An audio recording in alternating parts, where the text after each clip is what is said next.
it's the horror flick, Digger did, Super 6, Bigg Mitch. And I'm kicking in doors with all three O's. And I'm bringing 28 101s because we Vegas Sons, it's the Chronicles. And you in the Meadowlands. Yeah, you in the Meadows, man. And you already know what made me. 530. What that mean? Oh, that boy's a desert baby. Oh, yeah. Hooper Dub Scrub, 22-inch gold Dana Dance, and Big Bolo Yang, yeah, man. I could never be on McLean's. Welcome to Vegas Chronicles with the whole Super 6, Mr. Digger Ditch, Bigg Mitch. Y'all like my intro? It go on. Yeah, welcome to Vegas Chronicles.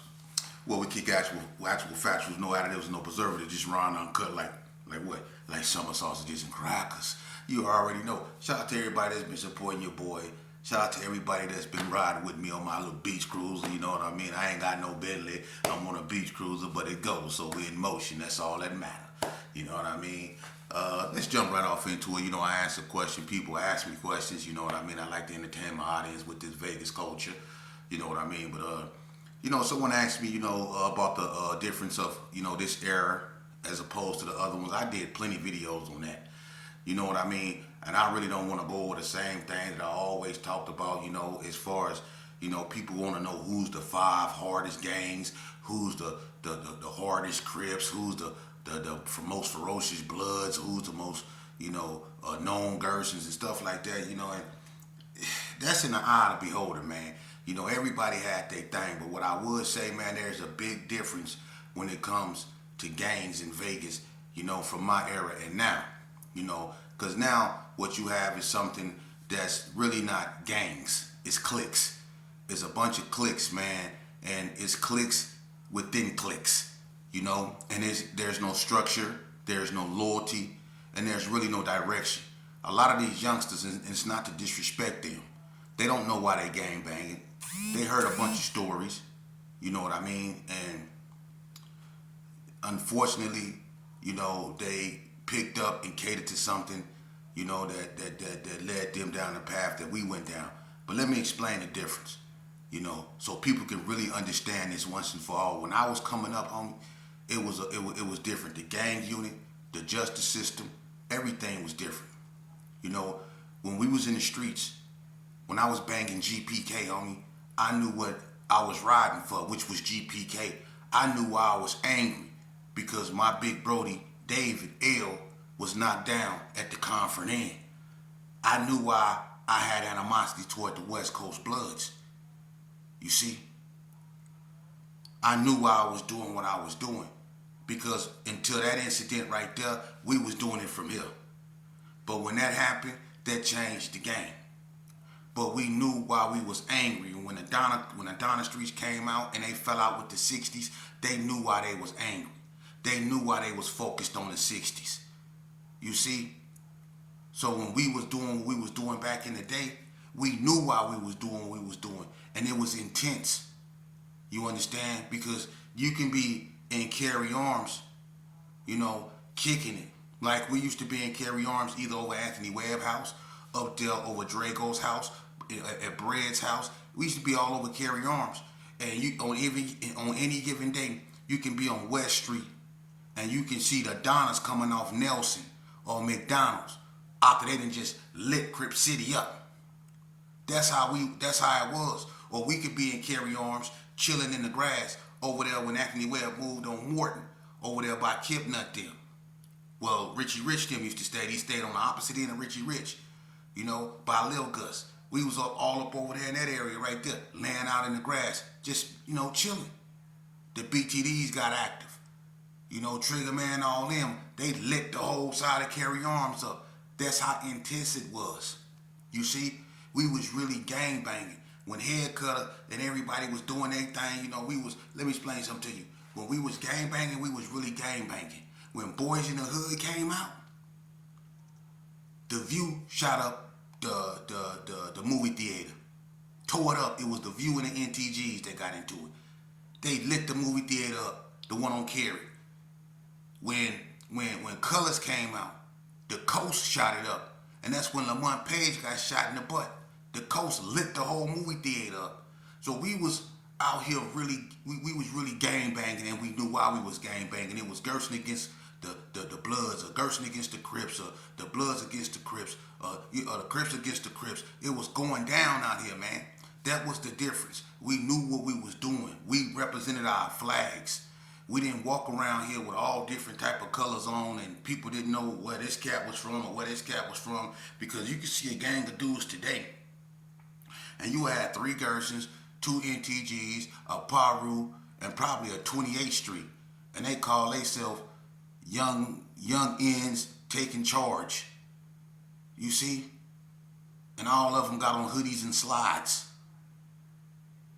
And then you got these other cats up over here. I guess they the backpack criminals, cause they got on Vans and backpacks.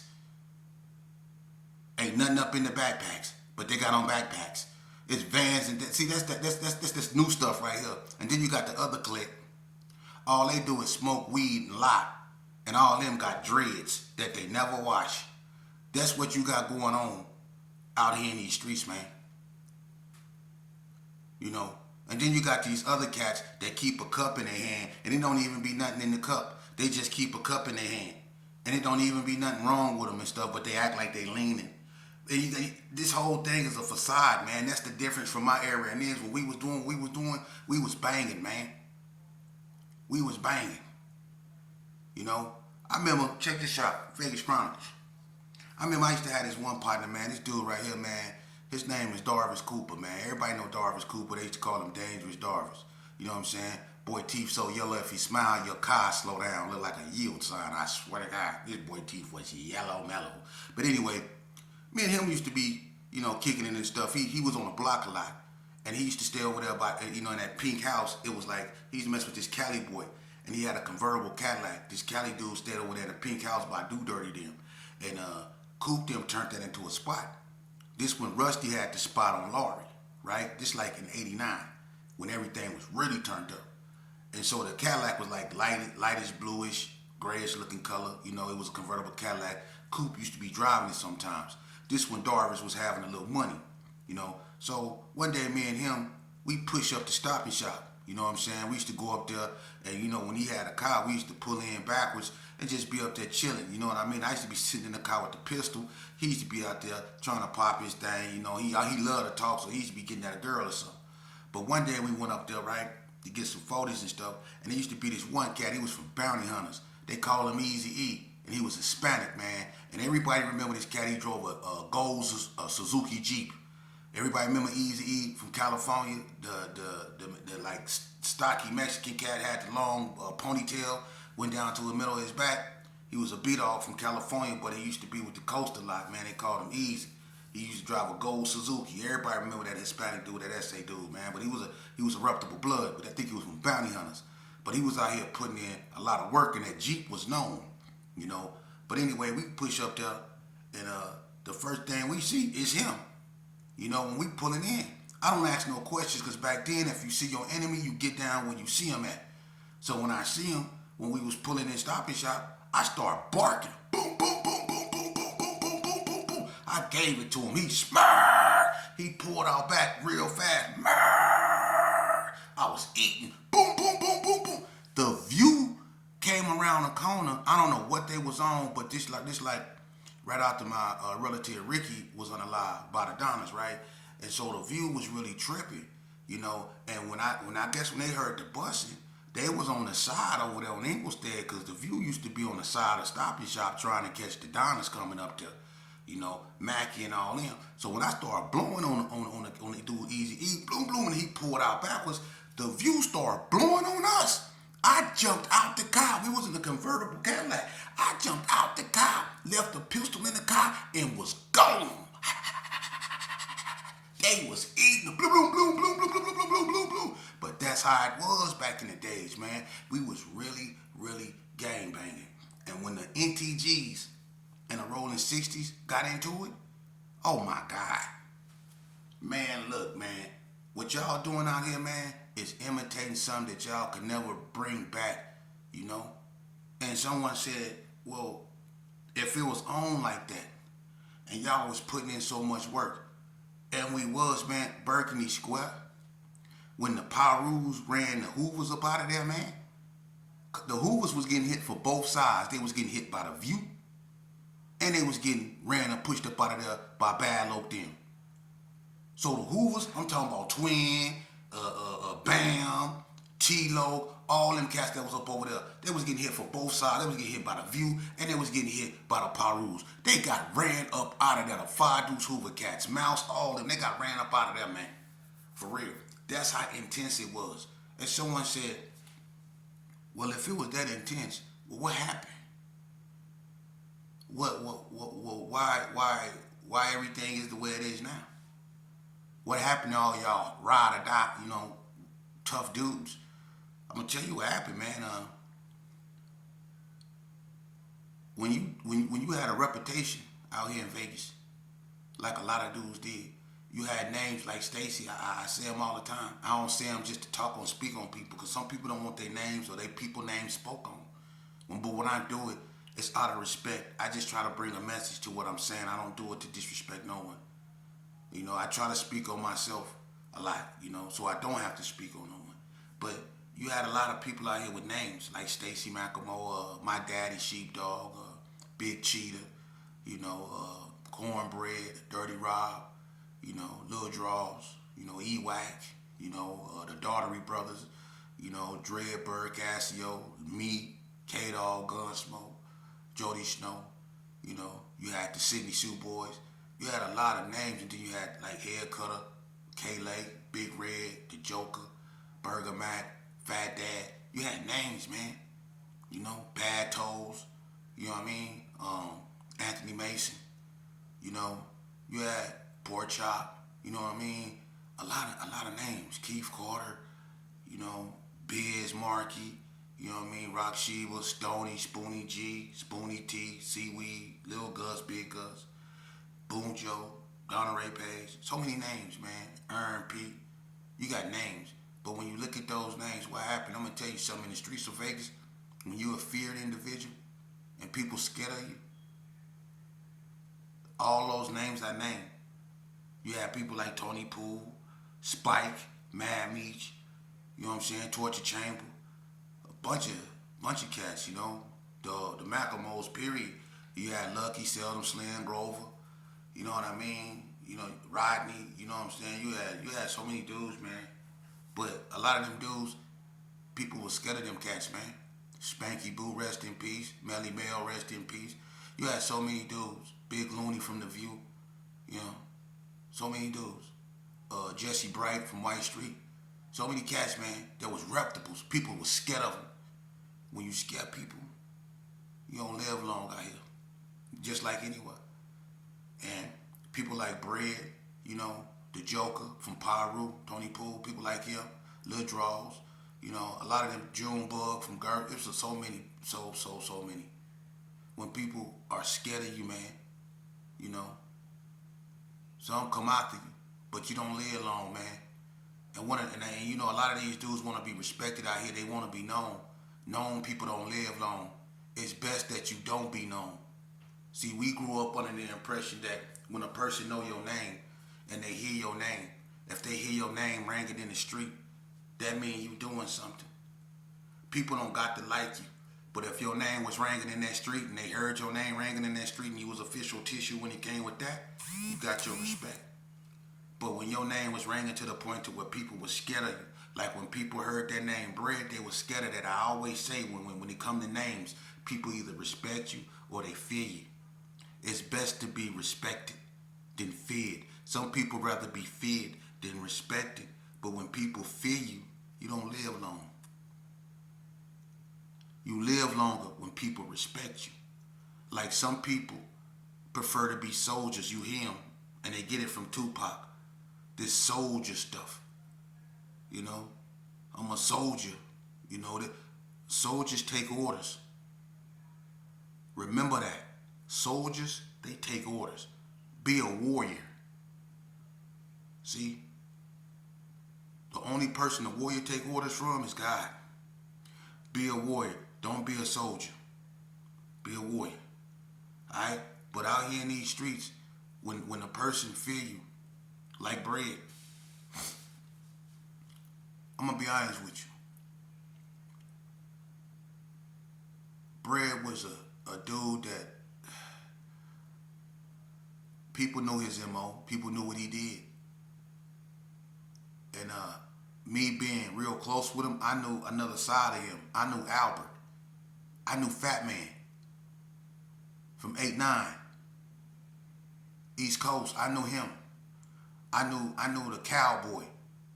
See, I knew the one that was very well endowed in the Bible. I knew him. I knew Maxwell. That was my brother. But I also knew the way he was going to be his undoing. I knew it. I knew the way he lived was going to be his undoing because people were scared of him. And I knew they were scared of him because I wanted to be like him. And I wanted people to be scared of me. And there was a lot of people scared of me. You know?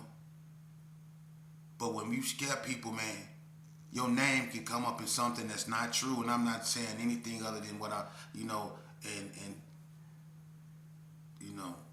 when people come to deal with you, they gonna make sure when they deal with you, they deal with you. You see?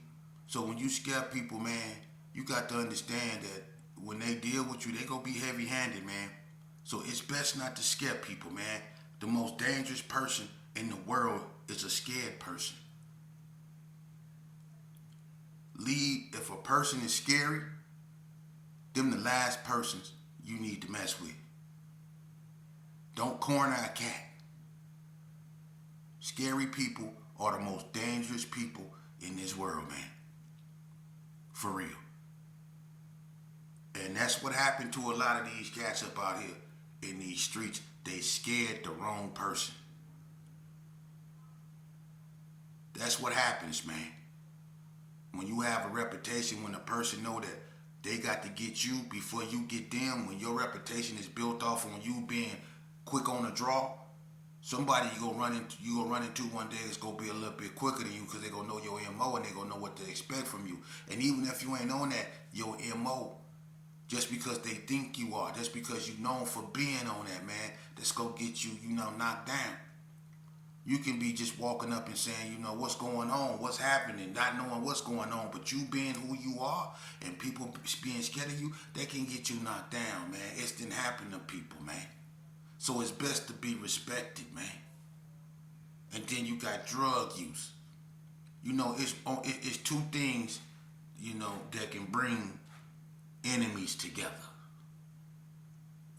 Where they get along. Because I ain't never seen Crips, Bloods, or Gersons feuding in the cemetery. Have y'all? The cemetery is a place where everybody get along. It's so peaceful. But it's another thing that brings Crips, Bloods, and Gersons together. It's called addiction. You see? Addiction. When you doing drugs and you have an addiction and that's all you crave is drugs, your allegiance isn't to your gang no more. Your allegiance is to that drug. And you don't form alliances with people that you once used to be homies with. You form alliances with people with similar addictions. So, like when that water was really prevalent out here, when people was on that water tough, people was putting their differences aside, trying to go half on one of them things. And it don't matter if you was NTG, Gerson, whatever. We gonna put this to the side, man, and we finna go and we gonna be hugging, talking about how we supposed to be together and we brothers and all that old stuff. Drugs. Drugs. They'll bring you together. The drugs and cemetery. Cold world. But that's what happened to the big names out here. Now you still got some of them, but not enough to make a difference like they should. But I'm gonna tell you the final nail in the coffin though. See, you had what I told you, the respect thing and the fear thing.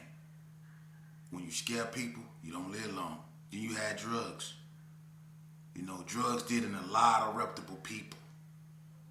They started messing with that stuff, and I'm not gonna say no names, no need to, because I was strung out too. I could talk about myself. I was gone, and I was ferocious. I was a gangbanger plus a drug addict. So if you mean I was a gangbanger, a drug addict with mental problems. For real. I was messed up in the head, man. And I'm gonna tell you, the best thing that society could have did to me and for me was lock me away. And that's sad to say, but that's the truth. Because if they wouldn't have locked me away, I would have kept on doing what I was doing until somebody unalived me, or I kept unaliving other people until I was stopped. But one thing that was for certain is that I needed to be stopped. And putting me in rehab was not gonna stop me, because you wasn't finna do nothing but clean up a gangbanger. So you was gonna have a sober gangbanger out there. I still was gonna be a gangbanger. See, you could have dealt with the drug problem, but I still was a gangbanger, full-fledged, and a known one. The best thing society could have did was send me away the way they sent me away. Because I was a sick individual, mentally, physically, and spiritually. I was sick.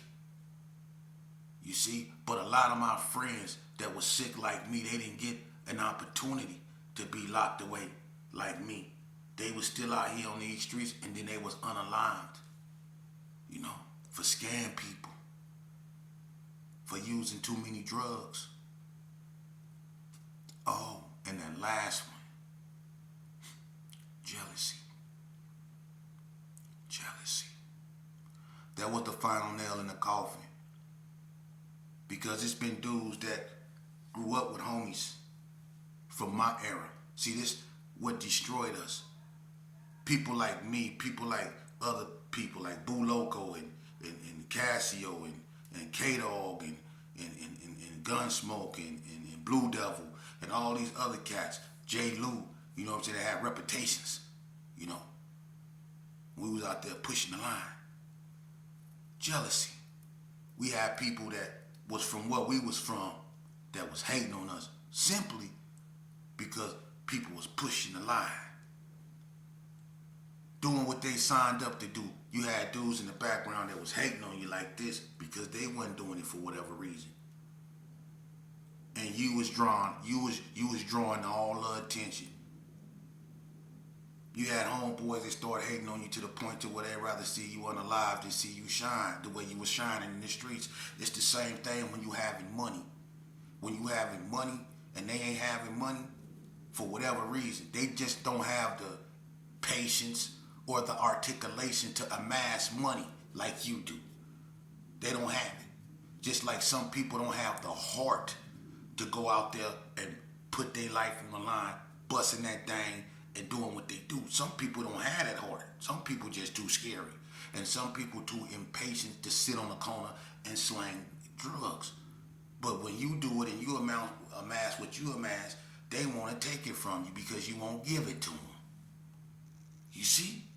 And when you out there putting in work, you got some of your homeboys that wish you actually get knocked off by the other side because you out there putting in work. Even though you keeping y'all neighborhood on the map, they don't care about that. The fact that it's you doing it, they don't want that. They want to take your place but don't have the heart to. This the game we sign up to play. It's a lose-lose situation. Shout out to my homie Muck. Much love. That song a banger too, Brody. For real. Am I lying? You can't even turn your back on your homeboys no more because of jealousy. And then they put you in a position. I'm telling you. Your homeboys is cold, man. They'll get in your car and don't tell you they got a pistol. Knowing you on papers. Knowing you got an ankle monitor on. But they'll get in your car and they won't let you know that they got a pistol because they know you won't take them if they told you. Like I told you in my other videos, the devil would never come to you as the devil, because if he did, you wouldn't deal with him. So your homie ain't gonna tell you he got a pistol on, because if he did, you wouldn't let him get in. You see? But he'll get in your car and then y'all get pulled over and he'll have that pistol and he'll put it in your car and he'll expect you to just go to jail with him and shut up. He'll expect you just to throw your life away and everything that you accumulated. And when you be like, man, dude, you better tell him something or whatever. And if he even think you said anything, he gonna go tell everybody you told on him, you did this and that, but he ain't gonna tell him that he got in your car with a pistol and didn't tell you. He ain't gonna tell him that. He ain't gonna tell them the real.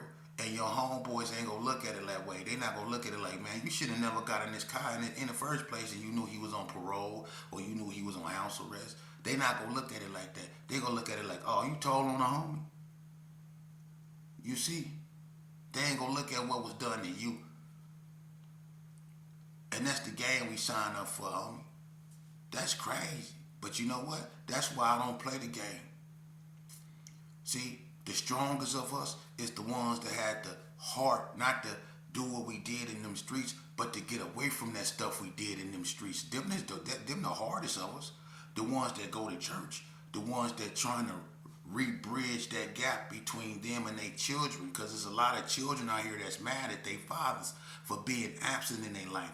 So to the father that's trying to reconnect with their children, I salute y'all, because that's a hard job. It took me and my father almost to the day he left this earth before me and him found peace. But I'm glad he gave me at least 4 years of nothing but him. That's like when he had me for the first 4 years of my life. He gave me 4 more years. God gave me 4 more years with my father before he called him home. And my father filled in a lot of blanks. You see? And to hear the person I was named after, the person that got me into those that I would have never been into those, you know, if it wasn't for him. To hear him tell me out of his own mouth, and me to understand how much he loved me and how he want me to be what I am now, smart, intelligent, teaching. And how he made me promise I would name my book From the Ground Up. You know,